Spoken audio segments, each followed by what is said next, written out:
আসসালামু আলাইকুম। এই হিসাব খাতার সফটওয়্যারের টিউটোরিয়ালে আপনাদের সবাইকে স্বাগত জানাচ্ছি। আজকে আমি দেখাবো কিভাবে সরবরাহকারী তৈরি করতে পারেন। সরবরাহকারী তৈরি করার জন্য সরবরাহকারী তৈরি করুন বাটনটিতে প্রেস করব। আমাদের সামনে এরকম একটি পেজ প্রদর্শিত হবে। এখানে তারিখটি সিলেক্ট করাই আছে, সরবরাহকারীর ধরন আমরা সিলেক্ট করে নেব এবং আমরা বাকি ক্রয় সরবরাহকারী যেহেতু তৈরি করছি সেক্ষেত্রে সেটি সিলেক্ট করে নেব। নাম লিখে দিব।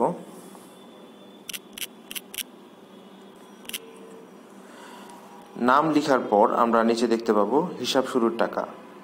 এই সরবরাহকারীর কাছে যদি আপনার কোনো দেনা থেকে থাকে সেই হিসাবটি এখানে লিখে দিতে পারি আমরা। সেক্ষেত্রে আমরা তার কাছে 50,000 টাকা আমাদের দেনা রয়েছে সেটি লিখলাম। তারপর মোবাইল নম্বরটি লিখব।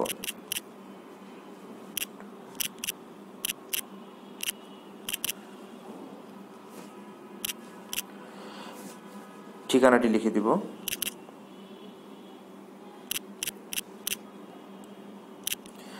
সবকিছু ঠিকঠাক থাকলে আমরা সংরক্ষণ করুন বাটনটিতে প্রেস করব এবং হ্যাঁ বাটনটি প্রেস করব।